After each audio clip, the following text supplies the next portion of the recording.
MPC BiPC ఇంటర్లో ఏ group అయినా సరే best degree course India's first industry integrated AITP degree. Call now.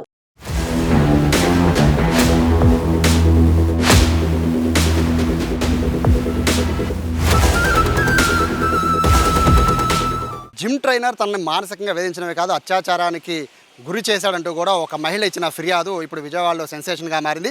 ప్రస్తుతం నేను సత్యనారాయణపురంలో ఉన్నాను. సత్యనారాయణపురంలో చూడొచ్చు, కొంచెం ముందుకు వెళ్తే మీకు ఎదురు రాక్ ఫిట్నెస్ జిమ్ అని ఒకటి కనబడుతుంది. అందుట్లో 2 ఏళ్లుగా పనిచేస్తున్న జిమ్ ట్రైనర్ ఖాదర్ ఏప్రిల్లో జాయిన్ అయిన ఒక మహిళ పట్ల అసభ్యంగా ప్రవర్తించడమే కాదు, నేరుగా ఆవిడ్ని ప్రోటీన్ షేక్స్ ఇస్తాను, బరువు తగ్గించే ఏర్పాటు నేను చూస్తానని చెప్పి ఇదే జిమ్ కొంచెం దూరంలో ముందు ఉన్న మరొక ఇక్కడ హోటల్ కనబడుతుంది. ఆ హోటల్కి తీసుకువచ్చి బలవంతంగా ఆవిడపైన అత్యాచార యత్నానికి ఒడిగట్టి ఆ ఫోటోలు వీడియోలు తీసి బ్లాక్మెయిల్ చేస్తున్నాడంటూ కూడా ఆ యువతి ఫిర్యాదు చేసిన పరిస్థితి ఉన్న నేపథ్యంలో మొత్తం అయితే పోలీసులు అయితే ఎంక్వైరీ చేస్తున్నారు. జిమ్ కోచ్గా 2 ఏళ్ల బట్టి ఆ జిమ్లో పనిచేస్తూ ఉన్నప్పటికీ ఏప్రిల్లో తన ఇన్స్టాగ్రామ్లో చూసి ఈ జిమ్లో జాయిన్ అయితే బరువు తగ్గిస్తానని చెప్పి మాయమాటలు చెప్పి జిమ్లో జాయిన్ అయ్యేలా చేసి, జాయిన్ అయిన తర్వాత లావుగా ఉన్నావు, తగ్గాలి అంటే ప్రోటీన్ షేక్స్ ఎక్కువ వాడాలి, ఆ ప్రోటీన్ షేక్స్ ఉన్నది కూడా ఈ హోటల్లో అని చెప్పి ఈ హోటల్కి తీసుకురావడం.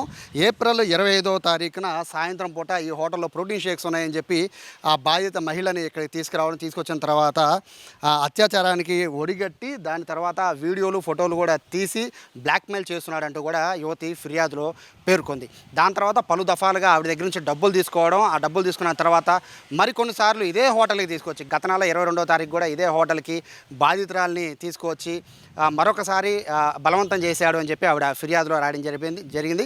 సో బాధిత మహిళ నేరుగా ఎవరైతే ట్రైనర్ ఉన్నాడో, ఫిట్నెస్ ట్రైనర్, ఆ ఇంటికి వెళితే ఆ ఇంట్లో ఉన్న వాళ్ళ తల్లిదండ్రులు కూడా తన పైన దోషణలకు పాల్పడ్డారని, తనని కులంపరంగా కూడా తిట్టారని చెప్పి ఆవిడ ఫిర్యాదులో రాశారు. సో దీనికి సంబంధించి సత్యనారాయణపురం పోలీసులు అయితే ఎంక్వైరీ చేస్తున్నారు. మరోవైపు ఫిట్నెస్కి సంబంధించిన అంటే ఏదైతే రాక్ ఫిట్నెస్ వరల్డ్ ఉందో దానికి సంబంధించిన నిర్వాహకురాలు ఉషా ఇన్స్టాగ్రామ్లో కూడా పోస్ట్ చేయడం జరిగింది. ఈ జరిగిన వ్యవహారానికి తమ క్లయింట్కి కానీ, అంటే తమ కస్టమర్కి కానీ, తమ కోచ్ కానీ, వీళ్ళిద్దరిది బయట వ్యవహారం కానీ, దీనికి మా జిమ్కి సంబంధం లేదంటూ కూడా ఆవిడక వీడియో రిలీజ్ చేయడం జరిగింది. సో ఓవరాల్గా చూసుకుంటే విజయవాడలో జిమ్స్ పేరుతో ఒక జిమ్ అయితే స్టెరాయిడ్స్తో పట్టుకోబడడం, మరొక జిమ్ అయితే మర్డర్ కేసులో ఇరుక్కొని ఆ జిమ్కి సంబంధించిన కొంతమంది పోలీసుల స్టేషన్ గడప తొక్కడం, మరొక జిమ్కి సంబంధించి మహిళలకు సంబంధించిన వేధింపులు కానీ లేకపోతే ఇటువంటి ఫిర్యాదులు కానీ. సో ఇటువంటి అన్నీ చూస్తూ ఉంటే ఖచ్చితంగా జిమ్ముల పైన అయితే పర్యవేక్షణ, నిఘా అయితే పెట్టాల్సిన అవసరం ఉంది. ముఖ్యంగా మహిళలు జిమ్ములకు వచ్చే నేపథ్యంలో ఖచ్చితంగా ఒక ప్రొటెక్షన్ ఉండే విధంగా చూసుకోవడం మంచిదని అయితే చాలామంది సూచిస్తున్న నేపథ్యంలో ప్రస్తుతానికైతే ఈ కేసు సివియారిటీని బేస్ చేసుకుని పోలీసులు ఎవరిని కూడా వదిలిపెట్టమని చెప్తున్నారు. మరోవైపు ఈ కేసుకు సంబంధించి బాధిత మహిళ కూడా మాట్లాడడానికి ముందుకు రావడం లేదు. మరోవైపు ఎవరైతే ఆరోపణలు ఎదుర్కొంటూ ఉన్నాడో సో ఖాదర్ కూడా ప్రస్తుతానికి అయితే అందుబాటులోకి రానున్న నేపథ్యంలో ప్రస్తుతానికైతే విజయవాడ పోలీసులు అయితే ఈ కేసును చాలా సీరియస్గానే ఎంక్వైరీ చేస్తున్న పరిస్థితి అయితే విజయవాడలో కనబడుతోంది. కెమెరా పర్సన్ కృష్ణతో సాయి, సుమన్ టీవీ, విజయవాడ నుంచి.